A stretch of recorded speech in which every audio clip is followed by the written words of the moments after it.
Alors je connais bien cette démarche parce que je suis moi-même présidente du comité de mission d'une grande entreprise du secteur financier, donc je vois très bien de quoi il s'agit et je suis assez admirative des entreprises qui s'engagent dans cette démarche parce que je sais à quel point elle est finalement exigeante. Donc bravo déjà au Palais d'avoir pris cette initiative. Et oui, c'est vrai, ça résonne beaucoup avec Cancery parce qu'on a dans notre ADN, je pense, grâce aux membres de l'équipe d'ailleurs qui ont porté ces sujets de manière très forte depuis la première saison. On a à cœur de mettre les sujets de diversité et d'inclusion, de représentation, de la diversité et la question de la parité devant et derrière la caméra sont des sujets qui pour nous sont vraiment très importants. Donc on a fait en sorte de signer des chartes, on veille dans notre sélection à ce que les femmes soient représentées autant que les hommes. Le sujet de l'environnement aussi nous tient à cœur. On a fait le pari depuis le début de veiller à être un festival responsable, à réfléchir à la manière dont on pouvait gérer la logistique et l'événementiel. C'est quand même très compliqué en logistique pour faire en sorte d'avoir l'empreinte carbone la plus faible possible. Et ce qui est intéressant, c'est que cette année,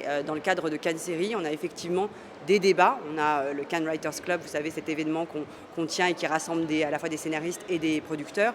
Et il va y avoir cette année un débat sur la question de la transition écologique dans les séries, ou comment les séries, ou la narration, ou la fiction, etc. peuvent aussi contribuer à faire prendre conscience au public de l'urgence environnementale en réalité. Donc il y a une résonance très forte entre ce que fait le Palais et finalement ce que Cancery propose aussi au public. En général, on le sait a posteriori, c'est-à-dire quand ces talents sont finalement reconnus.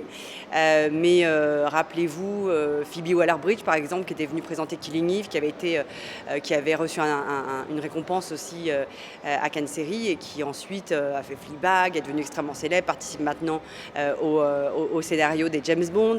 Donc pour moi, c'est un exemple très parlant. Cette année, il y a évidemment des gens qui sont déjà des confirmés, à la fois dans le jury et dans les personnes qui ont reçu des awards lors de la cérémonie d'ouverture. Mais j'imagine qu'il y a aussi des acteurs qui sont un peu moins connus ou des réalisateurs qui sont un peu moins connus et dont la notoriété va exploser dans les années qui viennent. C'est tout ce que je leur souhaite en tout cas. Et j'espère que Cancery pourra contribuer à leur donner ce succès et cette notoriété.